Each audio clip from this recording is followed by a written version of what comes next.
Assalamualaikum warahmatullahi wabarakatuh. Hingga detik ini, ribuan darah telah tertumpah. Hingga detik ini, ribuan nyawa telah menghilang. Hingga detik ini, ribuan tulang telah berserakan. Harga yang harus dibayar mahal demi mencapai kemerdekaan. Tapi janganlah kita berpuas diri. Karena di depan banyak tantangan silih berganti. Jangan sampai kita terbelah. Jangan sampai bangsa kita terjatuh. Ayo, kobarkan terus semangat perjuangan. Karena kami penerus bangsa. Kami, guru SD Wali Fatimah mengucapkan Selamat Hari Kemerdekaan Republik Indonesia yang ke-75. Merdeka! Merdeka! Merdeka!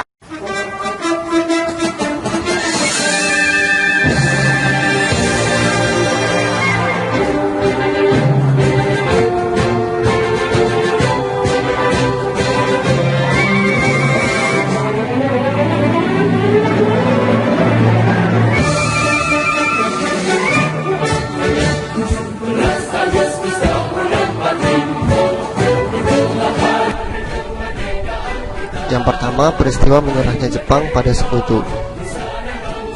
Amerika Serikat melakukan pengeboman terhadap kota Hiroshima pada 6 Agustus 1945 dan Nagasaki pada 9 Agustus 1945. Pada 14 Agustus 1945, Jepang menyerah tanpa syarat kepada Sekutu. Indonesia pada saat itu dalam keadaan vacuum of power atau kekosongan kekuasaan.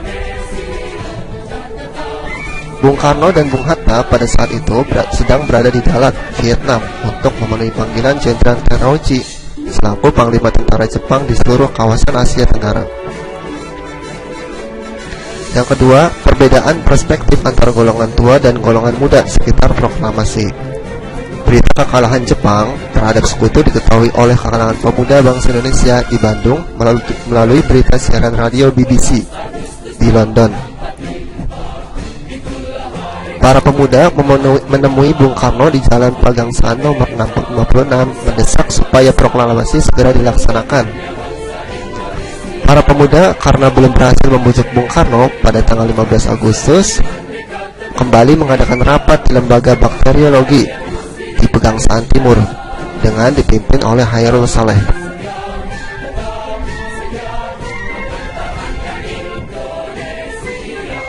Wikana dan Darwis menemui Bung Karno menyampaikan bahwa rapat telah menentukan segera harus diproklamasikan. Kemudian yang ketiga, peristiwa Rengas Dengklok. Latar belakang peristiwa ini adalah perbedaan antara pendapat antara golongan muda dan golongan tua. Golongan muda menghendaki agar Soekarno dan Hatta segera memproklamasikan kemerdekaan Indonesia. Sementara golongan tua menunggu-nunggu berita resmi dari pemerintah pendudukan Jepang. Peristiwa Rengas Dengklok. Peristiwa yang dilakukan oleh sejumlah pemuda pada tanggal 16 Agustus 1945. Soekarno dan Hatta dibawa atau lebih tepatnya diamankan ke Rengas Dengklok, Karawang. Ahmad Subarjo datang ke Rengas Dengklok dan berhasil meyakini para pemuda bahwa proklamasi akan diucapkan keesokan harinya pada tanggal 17 Agustus 1945. Hal ini dapat dikabulkan dengan jaminan nyawanya sebagai taruhannya. Shudanko Subeno, komandan kompi tentara peta di Rengas Dengklok, kemudian bersedia melepaskan Soekarno dan Hatta dan kembali ke Jakarta. Peristiwa yang keempat adalah proklamasi kemerdekaan Indonesia. Perumasan teks proklamasi diadakan di rumah Laksamana Maida. Kemudian penyusun teks proklamasi adalah Insinyur Soekarno, Muhammad Hatta, dan Ahmad Subarjo. Kalimat pertama disumbangkan oleh buah pemikiran dari Ahmad Subarjo.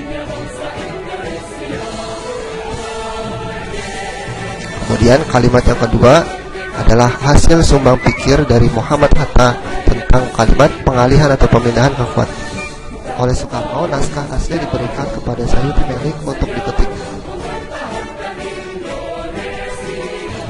saja perubahan pada teks proklamasi, yaitu tempo menjadi tempo, wakil-wakil bangsa Indonesia menjadi atas nama bangsa Indonesia, Jakarta 17 bulan 8 05 diganti dengan Jakarta hari 17 bulan 8 tahun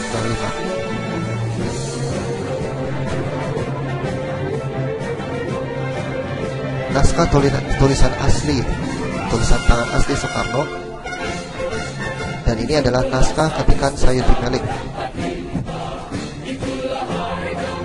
Pelaksanaan proklamasi dibacakan di Rumah Soekarno, Jalan Pegangsaan Timur nomor 56, Jakarta. Pembacaan teks proklamasi dibacakan oleh Insinyur Soekarno dan didampingi oleh Muhammad Hatta. Proklamasi. Kami, bangsa Indonesia, dengan ini menyatakan kemerdekaan Indonesia. Hal-hal yang mengenai pemindahan kekuasaan dan lain-lain diselenggarakan dengan cara saksama dan dalam tempo yang sesingkat-singkatnya. Jakarta, 17 Agustus 1945, atas nama bangsa Indonesia, Soekarno Hatta.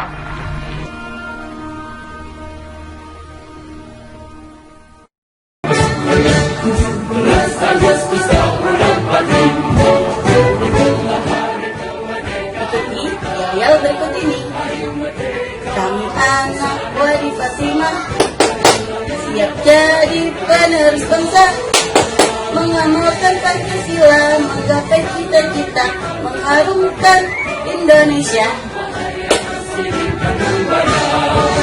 Kita tetap setia